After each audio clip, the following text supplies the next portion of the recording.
Hello, and welcome to Napflix. Tonight, we are going to explore 100 fascinating facts about ancient civilizations. So settle in, relax, and let your mind wander as we journey through the most incredible and soothing details about ancient civilizations. The Great Pyramid of Giza held the title of the tallest structure on Earth for nearly 3,800 years. Think about that for a moment. From the time it was completed, around 2560 BC, until the Lincoln Cathedral in England surpassed it in the year 1311 AD. Nothing built by human hands stood taller. The pyramid rises 481 feet into the desert sky, assembled from roughly 2.3 million limestone blocks, each weighing an average of 2.5 tons. The precision of its construction is staggering. The base is level to within less than an inch across 13 acres, and its four sides are aligned almost perfectly with the cardinal directions. Generations upon generations lived and died beneath its shadow. Empires rose and crumbled, languages were born and forgotten, and still this single monument endured as the tallest thing anyone on the planet had ever built. It is a quiet kind of permanence that speaks to something deeply human, this desire to build something that outlasts us all. In 1900, a group of sponge divers off the coast of the Greek island of Antikythera pulled a corroded lump of bronze from a Roman-era shipwreck. It took decades for scholars to understand what they had found. The Antikythera mechanism, as it came to be known, is a device of such complexity that it has been called the world's first analog computer. Built over 2,000 years ago, it contains at least 30 interlocking bronze gears, arranged in a system that could predict the positions of the sun and moon, track the cycles of the ancient Olympic Games, and forecast eclipses years into the future. Nothing remotely as sophisticated would appear again in the historical record for over 1,000 years. Whoever built this device possessed a level of mechanical understanding that we once believed was simply impossible in the ancient world. It is a humbling reminder that brilliance is not the invention of the modern age, and that there are depths to our ancestors' knowledge we are only now beginning to appreciate. Long before the first stone of Stonehenge was raised, long before the Great Pyramids took shape on the Giza Plateau, a community of hunter-gatherers in what is now southeastern Turkey was building something extraordinary. Göbekli Tepe, which translates roughly to Potbelly Hill, is a monumental site that predates Stonehenge by some 6,000 years. Its massive T-shaped limestone pillars, some standing nearly 20 feet tall and weighing up to 10 tons, are decorated with intricate carvings of animals: foxes, lions, scorpions, vultures, and serpents. What makes Göbekli Tepe so revolutionary is that it was built before agriculture, before pottery, before any of the things we associate with settled civilization. The people who carved and raised these pillars were nomadic hunter-gatherers, and yet they organized themselves to create a structure of immense scale and artistic sophistication. It suggests that the urge to build sacred spaces may have come before farming, that perhaps it was religion, not agriculture, that first drew humans together into communities. If you have ever driven past a crumbling highway overpass or a bridge closed for repairs, consider this. The ancient Romans mixed a form of concrete that actually grows stronger over time. Modern Portland cement begins to degrade within decades, cracking under the relentless pressure of weather and use. Roman concrete, by contrast, has endured for 2 millennia and counting. The secret lies in the volcanic ash the Romans mixed into their cement, a material called pozzolana found in abundance around the Bay of Naples. When this ash comes into contact with seawater, it triggers a chemical reaction that produces a rare mineral called aluminum tobermorite, which forms interlocking crystals within the concrete, reinforcing it from the inside out. The harbours of Caesarea, the walls of the Pantheon, the massive dome that has stood open to the sky for nearly 2,000 years, all of them owe their endurance to this remarkable material. Scientists today are studying Roman concrete recipes in the hope of creating more sustainable building materials for our own age, learning from a civilization that perfected the art of building things to last. The Library of Alexandria was, by many accounts, the greatest repository of knowledge the ancient world had ever seen. Founded in the 3rd century BC under the Ptolemaic dynasty of Egypt, it is said to have contained as many as 400,000 scrolls at its peak, gathered from every corner of the known world. Ships arriving in Alexandria's harbour were searched, and any scrolls found aboard were copied before the originals were returned. Scholars from Greece, Persia, India, and beyond gathered in its halls to study mathematics, astronomy, medicine, philosophy, and literature. The library was not merely a collection of books. It was a living institution, a place where the brightest minds of the ancient world came to think, debate, and discover. Its gradual decline and eventual destruction, likely the result of multiple fires and political upheaval over several centuries, represents one of the most profound losses of knowledge in human history. We can only imagine the discoveries, the poems, the insights that vanished with those scrolls. Ideas that might have changed the course of the world. In the cities of the Indus Valley, more than 4,500 years ago, people were living with a level of urban planning that would not be matched in Europe for millennia. The great cities of Mohenjo-Daro and Harappa, located in what is now Pakistan, featured grid-patterned streets, standardized brick sizes, granaries, public baths, and remarkably advanced drainage systems. Nearly every home had its own private bathroom connected to a covered sewer system that ran beneath the streets. Wastewater was channeled through clay pipes to soak pits outside the city walls. The sophistication of this plumbing is genuinely astonishing, rivaling and in some ways surpassing what many parts of the world would achieve thousands of years later. And yet, despite their obvious brilliance, the people of the Indus Valley remain shrouded in mystery. Their script has never been deciphered, and we still do not fully understand how their society was governed, what gods they worshipped, or why their cities were eventually abandoned. The ancient Egyptians performed a form of brain surgery known as trepanation, in which a hole was carefully cut or drilled into the skull of a living patient. This was not a rare or experimental procedure.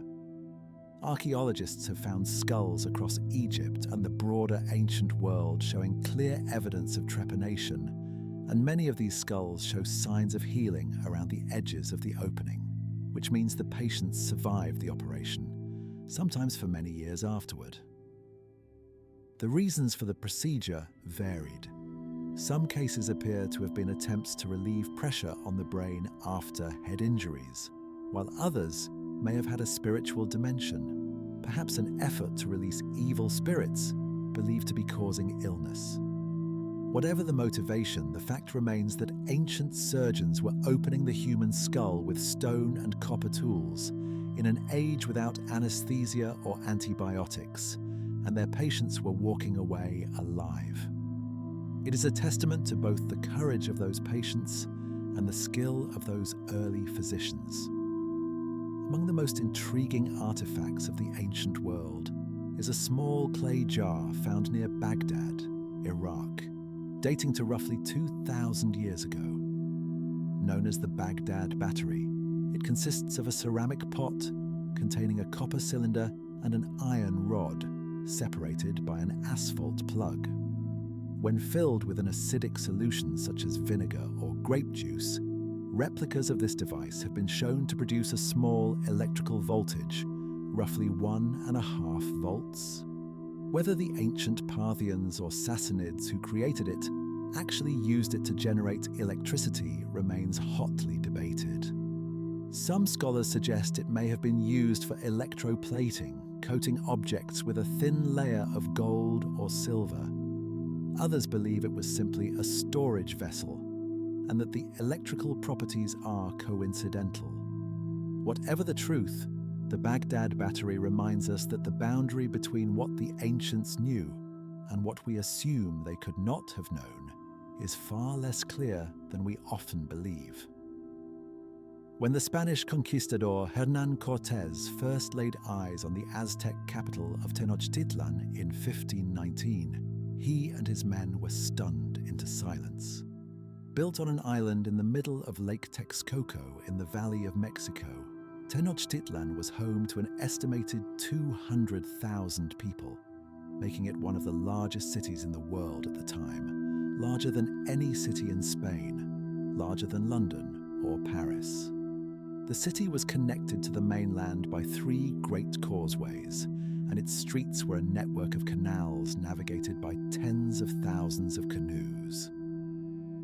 Vast floating gardens called chinampas provided food for the population, and the central plaza featured a towering pyramid temple dedicated to the gods Huitzilopochtli and Tlaloc. Fresh water was brought to the city via aqueducts, and a system of dikes controlled flooding from the lake. Cortés himself wrote that it was the most beautiful city he had ever seen. And yet, within 2 years, it would be destroyed, its temples torn down, its canals filled in, and a new city, Mexico City, built on top of its ruins. Scattered across the Nazca Desert in southern Peru, stretching for miles across the arid plateau, are hundreds of enormous geoglyphs etched into the earth. Known as the Nazca Lines, they depict animals, plants, and geometric shapes, some of them hundreds of feet long. A hummingbird, a spider, a monkey, a whale, a condor with outstretched wings, all drawn with single continuous lines scraped into the reddish pebbles of the desert surface to reveal the lighter ground beneath. They were created between roughly 500 BC and 500 AD by the Nazca people, and their full forms can only be truly appreciated from the air. Standing on the ground, you might walk across one without ever realizing it was there. This has led to centuries of speculation about their purpose. Were they pathways for ritual processions, messages to the gods, astronomical calendars? The truth is that we do not know for certain, and that mystery is part of what makes them so captivating. These vast drawings made for an audience that could never have seen them from above. The ancient Maya possessed an understanding of astronomy that was nothing short of extraordinary. Without telescopes, without any optical instruments at all, Mayan astronomers tracked the movements of the Sun, Moon, Venus, Mars, and Jupiter with astonishing accuracy. They calculated the length of the solar year to within a few seconds of the modern accepted value. They predicted solar and lunar eclipses centuries in advance, recording their calculations in bark paper books called codices. Their observations of Venus were accurate to within 2 hours over a 500-year cycle. This was not casual stargazing, but rigorous, systematic science, carried out from stone observatories in cities like Chichen Itza, Uxmal, and Copan. The Maya understood that the universe moved in cycles, and they built their entire calendar system, their architecture, and much of their religious life around these celestial patterns. In an age when much of the world still believed the Earth was flat, Mayan astronomers were charting the heavens with a precision that would not be equaled in Europe for 1,000 years. Hidden in the rose-red sandstone cliffs of southern Jordan lies one of the most breathtaking architectural achievements of the ancient world. The city of Petra was the capital of the Nabatean kingdom, a wealthy trading civilization that flourished from the 4th century BC to the 2nd century AD. What makes Petra unique is that its most famous structures were not built, but carved, chiseled directly into the living rock of the canyon walls.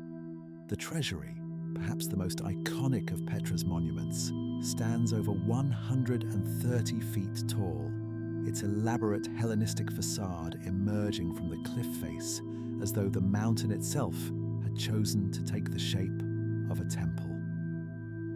Beyond the treasury, the narrow canyon called the Siq opens into a hidden valley containing hundreds of carved tombs, temples, and dwellings. The Nabateans were masters of water management, channeling the scarce desert rainfall through an intricate system of dams, cisterns, and ceramic pipes that allowed a city of perhaps 30,000 people to thrive in one of the driest places on Earth. In 1974, farmers digging a well near the city of Xi'an in central China made one of the most remarkable archaeological discoveries in history. Buried beneath the earth, arranged in military formation, they found an army of terracotta soldiers, each one life-sized, each one unique. There are an estimated 8,000 warriors in total, along with horses, chariots, and weapons, all placed in underground pits surrounding the tomb of Qin Shi Huang, the first emperor of a unified China. What is most astonishing is the individuality of each figure. No two faces are alike. Each soldier has distinct facial features, hairstyle, and expression, as though the sculptors were modeling real people. Some stand at attention, others kneel with crossbows, and still others lead horses by the reins. They were originally painted in vivid colors, though most of the pigment has faded over the centuries. This silent army has stood guard for more than 2,000 years, a testament to the emperor's desire to carry his power beyond death and into eternity. Deep in the tropical forests of Cambodia, hidden beneath centuries of jungle growth, lies the largest religious monument ever built by human hands. Angkor Wat was constructed in the early 12th century by King Suryavarman II of the Khmer Empire, and its sheer scale defies easy comprehension. The temple complex covers more than 400 acres, surrounded by a moat nearly 600 feet wide.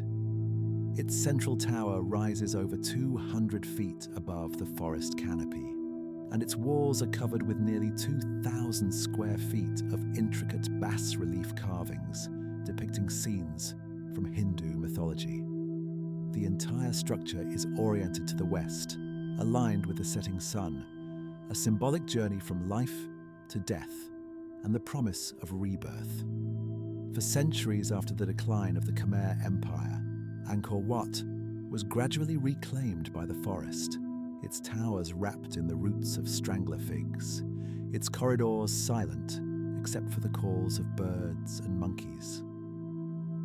When European explorers rediscovered it in the 19th century, they could scarcely believe that such a monument existed, hidden all that time beneath the green canopy of the jungle. Between the Tigris and Euphrates rivers, in the fertile crescent of what is now modern Iraq, the story of civilization as we know it began. Ancient Mesopotamia, often called the cradle of civilization, gave the world its first cities, its first written language, its first system of mathematics, its first codified laws, and its first literary epic.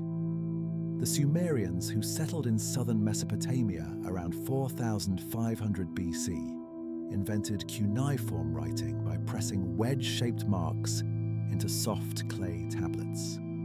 They developed a number system based on 60, which is why we still divide our hours into 60 minutes and our minutes into 60 seconds. They built the first known wheeled vehicles, created the first schools, and brewed the first recorded beer. The great cities of Ur, Uruk, and Eridu hummed with commerce, religion, and intellectual life. Standing in the shadow of their great ziggurats, temple towers that rose in stepped platforms towards the sky, the people of Mesopotamia looked up and wondered about the same things we wonder about today. Where we came from, why we are here, and what happens when we are gone. The Inca Empire stretched along the western spine of South America, from modern-day Colombia to Chile, encompassing some of the most rugged terrain on Earth. And yet, without the wheel, without iron tools, and without a written language, the Incas built a road network spanning 25,000 miles through the Andes Mountains. These were not simple dirt paths, but engineered highways, some paved with stone, some carved into the sides of cliffs, others suspended over deep gorges on rope bridges woven from grass. The roads connected every corner of the empire to the capital at Cusco, allowing messengers called chasquis to relay information across hundreds of miles in a single day, passing messages from runner to runner in a relay system that rivaled the speed of mounted couriers in Europe. The Inca road system was not merely a feat of engineering. It was the nervous system of an empire carrying orders, goods, and soldiers to wherever they were needed, binding together a vast and diverse territory with nothing more than human ingenuity, stone, and determination. The aqueducts of ancient Rome are among the most elegant engineering achievements in human history. Over the course of 5 centuries, the Romans built 11 major aqueducts to supply the city with fresh water, carrying it from mountain springs as far as 57 miles away. What makes these structures so remarkable is not just their length, but their precision. The water flowed entirely by gravity, guided along channels with a gradient so gentle that it dropped just 1 centimeter for every kilometer traveled. This required meticulous surveying across valleys, hills, and plains, with the water carried over arched bridges, through underground tunnels, and along the sides of mountains. At its peak, Rome's aqueduct system delivered roughly 250 million gallons of water per day, feeding public fountains, bathhouses, private homes, and the great ornamental pools of the emperors. The arched stone bridges that survive today, standing across the landscapes of France, Spain, and Turkey, are among the most beautiful remnants of the ancient world, monuments to an empire that understood water was the foundation of everything. Imagine setting out across the open Pacific Ocean in a canoe carved from a single log, with no compass, no map, no instruments of any kind. This is precisely what the ancient Polynesians did, navigating thousands of miles of open water to settle islands scattered across an ocean that covers nearly a third of the Earth's surface. They read the stars, the patterns of ocean swells, the behavior of birds, the color and temperature of the water, and the shapes of clouds on the horizon. They understood that islands create disruptions in wave patterns, and they could detect these subtle changes from many miles away. Over the course of centuries, Polynesian navigators reached Hawaii, New Zealand, Easter Island, and nearly every habitable island in between. Theirs was a civilization built not on stone or metal, but on an intimate understanding of the sea and sky, a knowledge passed down through generations of oral tradition. It is one of the most remarkable feats of exploration in human history, accomplished with nothing more than observation, memory, and courage. In the highlands of southern Africa, between the Zambezi and Limpopo rivers, stand the stone ruins of Great Zimbabwe, the remains of a city that was once the heart of a powerful medieval kingdom. Built between the 11th and 15th centuries, the city's massive dry stone walls, some over 30 feet high and 16 feet thick, enclosed a royal compound, granaries, and living quarters. At its peak, Great Zimbabwe was home to perhaps 18,000 people and served as the center of a vast trade network that connected the African interior to the coast of the Indian Ocean and, through it, to the markets of Arabia, India, and China. Gold, ivory, and copper flowed outward from Great Zimbabwe, while glass beads, porcelain, and cloth flowed inward. Chinese ceramics from the Ming dynasty have been found among the ruins, evidence of a trade connection spanning thousands of miles.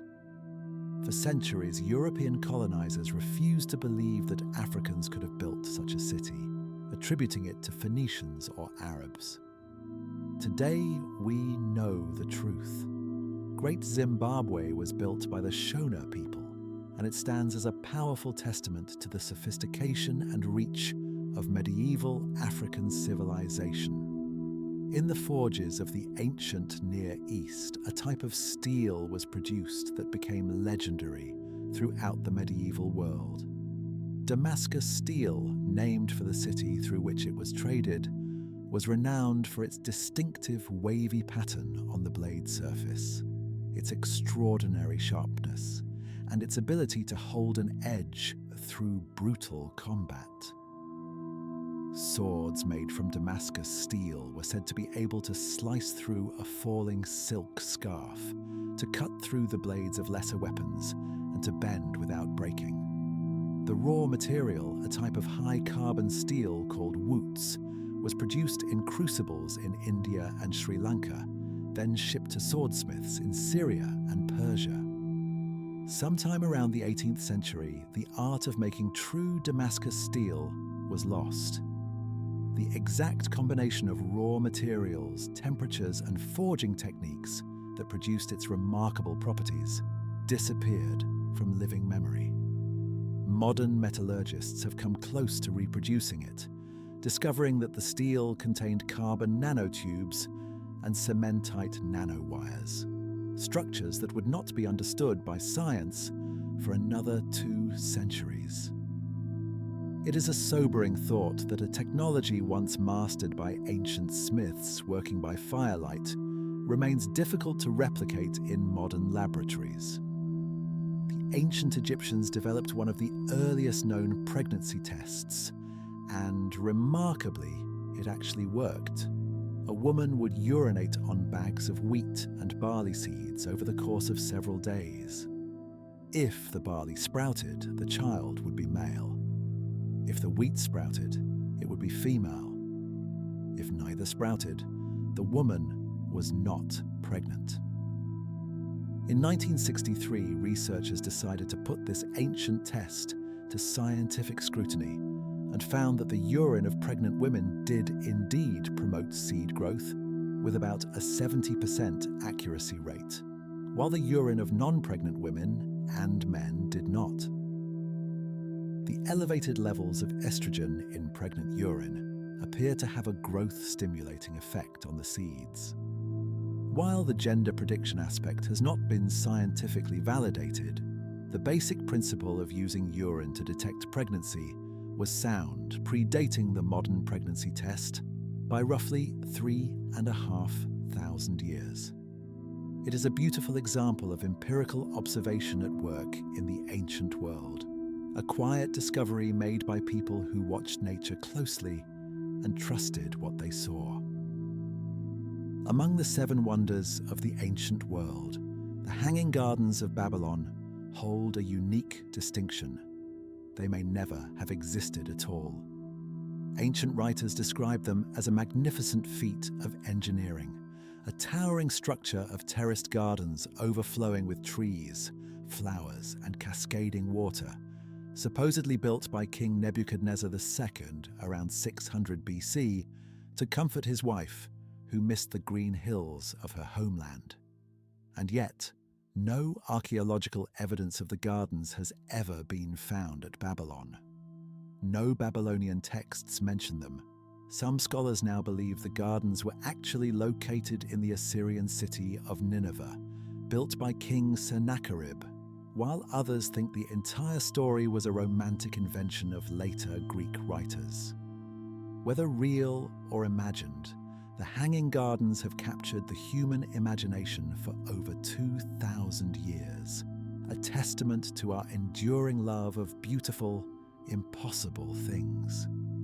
Perhaps it does not matter whether they existed. The idea of them, a paradise built in the heart of the desert, a garden hanging in the sky, is itself a kind of wonder. In the year 79 AD, on an ordinary August afternoon, the Roman city of Pompeii was buried under a catastrophic eruption of Mount Vesuvius. Within hours, the city was sealed beneath roughly 20 feet of volcanic ash and pumice, killing an estimated 2,000 people and preserving everything they left behind in extraordinary detail. When excavations began in the 18th century, archaeologists found a city frozen in the middle of daily life. Loaves of bread still sat in ovens. Dishes were set on tables. Graffiti covered the walls, from political slogans to love poems to crude jokes. Molds of the victims, created by pouring plaster into the cavities left by their decomposed bodies, captured people in their final moments. A mother shielding her child, a dog straining at its chain, a man covering his mouth against the ash. Pompeii is not merely an archaeological site.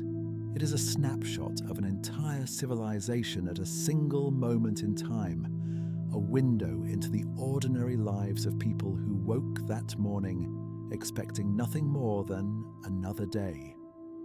On the remote and windswept shores of Easter Island, nearly 2,000 miles from the nearest inhabited land, stand the Moai, hundreds of massive stone statues carved from volcanic rock by the Rapa Nui people between the 13th and 16th centuries.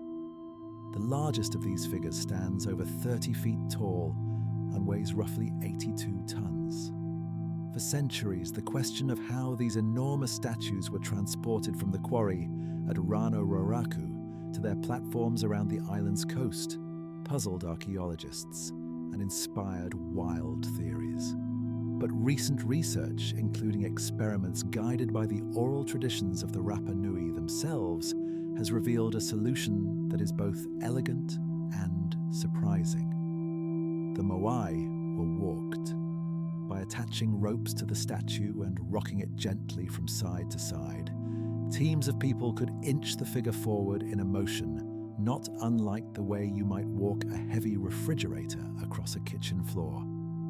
The statue's rounded bases were deliberately designed for this purpose. It is a reminder that the simplest explanations are often the most profound, and that listening to the people whose ancestors built these wonders can teach us more than all the speculation in the world.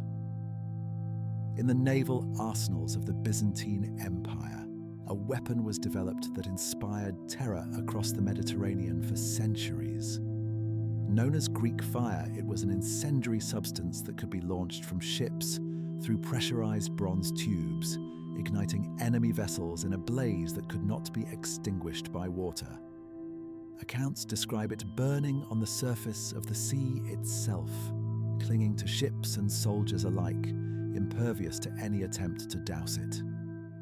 Greek fire was instrumental in defending Constantinople against multiple Arab sieges, and its psychological impact on enemy fleets was arguably as powerful as its physical destructive force.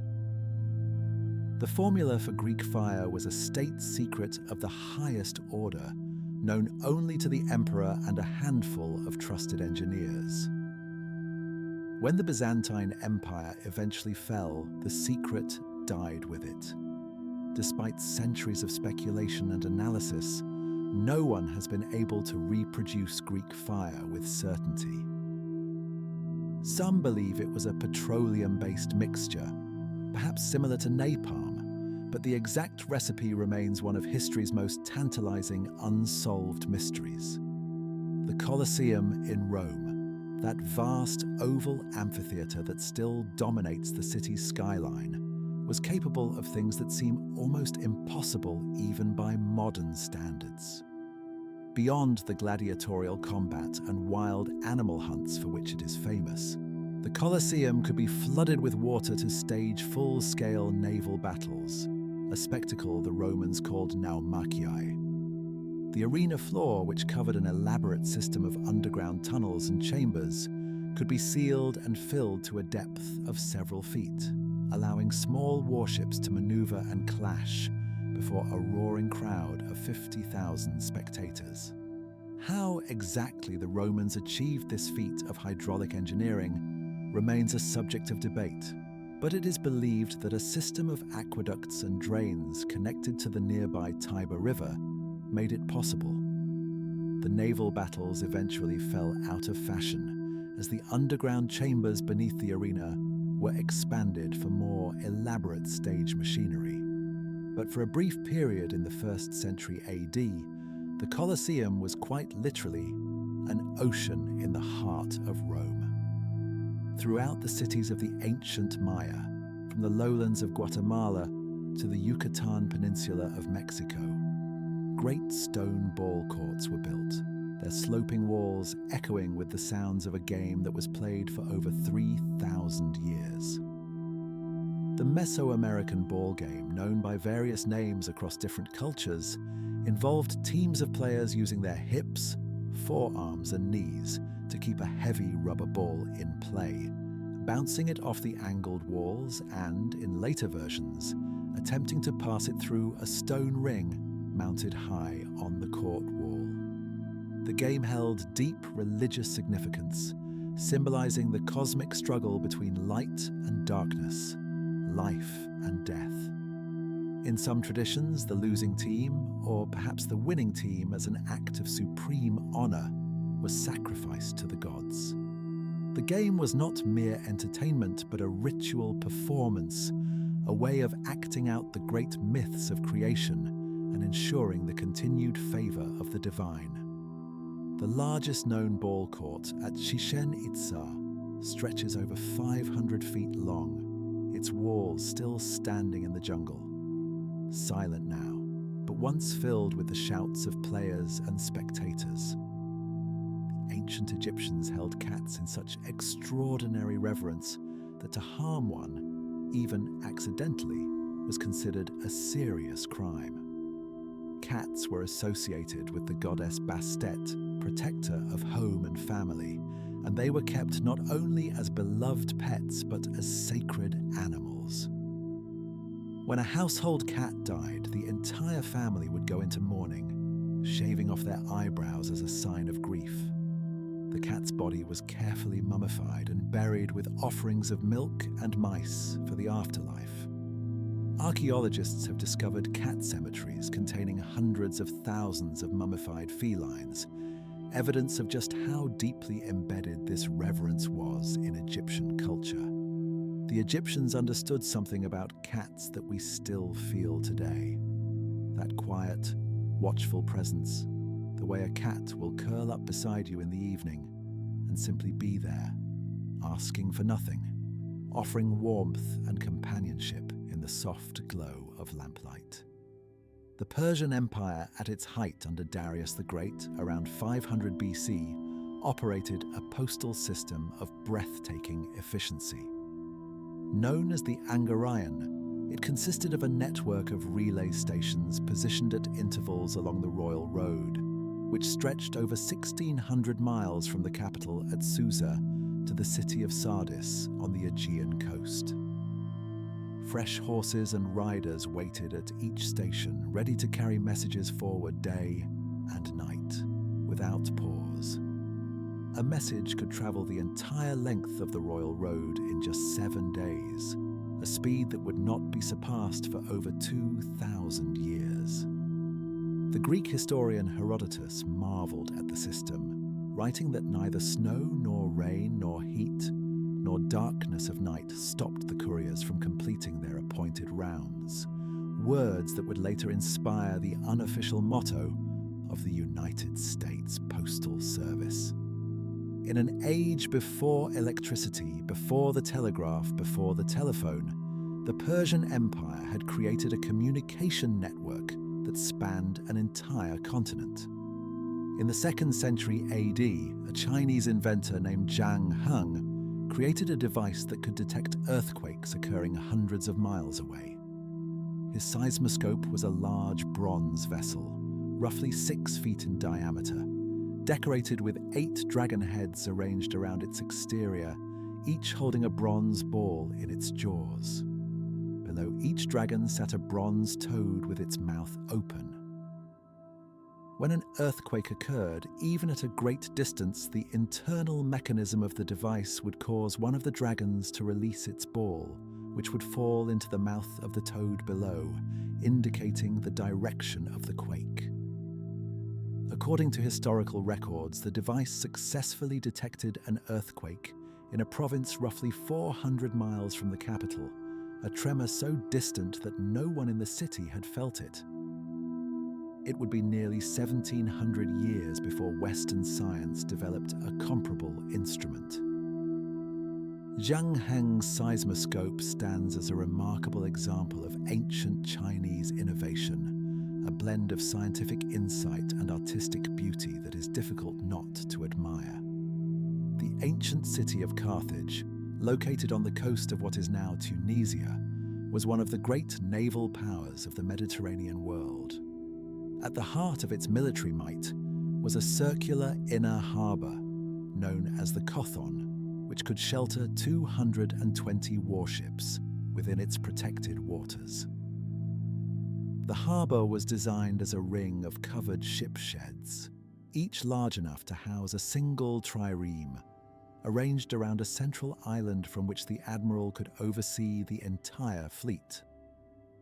The entrance was narrow and easily defended, and the commercial harbour that fronted it provided a buffer against surprise attack. Carthage's mastery of the sea brought it into direct conflict with Rome, leading to the 3 Punic Wars, one of the most consequential rivalries in ancient history. When Rome finally conquered Carthage in 146 BC, the city was razed to the ground and its harbour filled with rubble.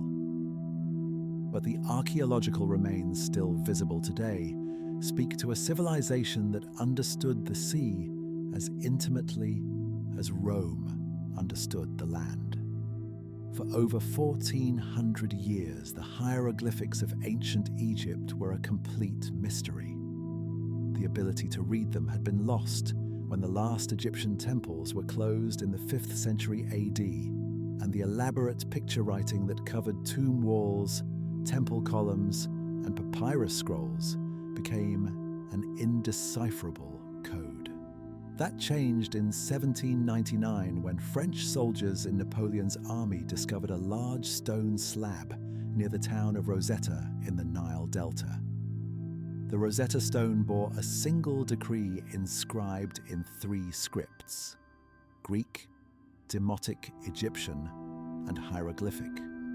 Because scholars could read the Greek, they now had a key to unlock the other 2. It would take another 2 decades and the brilliant work of Jean-François Champollion before the hieroglyphic code was fully cracked in 1822. But the Rosetta Stone was the breakthrough that made it all possible. In an instant, a civilization that had been silent for over a millennium began to speak again. Its stories, its prayers, its jokes, and its love letters suddenly readable after centuries of silence. The warriors of ancient Sparta are among the most legendary soldiers in human history, and their training began at an age that most of us would consider shockingly young. At the age of 7, Spartan boys were taken from their families and enrolled in the Agoge, a rigorous state-sponsored military training program that would shape them into soldiers for the rest of their lives. They lived in communal barracks, trained in combat, learned to endure pain and hardship without complaint, and were deliberately underfed so they would learn to forage and steal, skills that would serve them in wartime. They slept on beds of reeds they had to gather themselves from the riverbank, and they wore a single thin cloak in all seasons. At the age of 20, they joined the army. At 30, they became full citizens.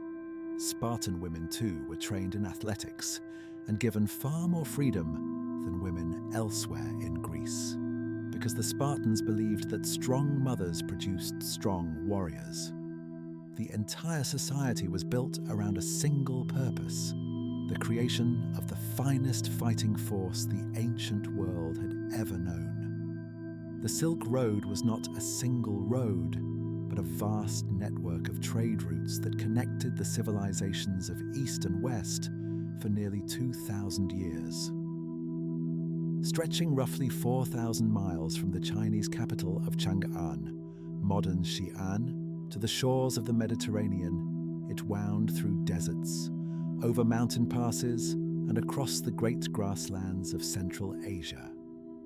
Along its length, merchants traded not only silk but spices, gold, gemstones, glass, paper, gunpowder, and ideas. Buddhism traveled from India to China along the Silk Road. Islam spread eastward. Technologies like papermaking and the compass made their way westward. The cities that grew along its route, Samarkand, Bukhara, Kashgar, and others, became vibrant melting pots of culture, language, and religion. The Silk Road was more than a trade route. It was a conduit for the exchange of human knowledge and creativity, a thread that wove together the disparate civilizations of the ancient world into something approaching a global community. Long before Christopher Columbus set sail for the Americas, Norse explorers had already reached the shores of North America. Around the year 1000 AD, Leif Erikson, the son of Eric the Red, led an expedition from Greenland to a land he called Vinland, believed to be located on the northern tip of Newfoundland in modern Canada.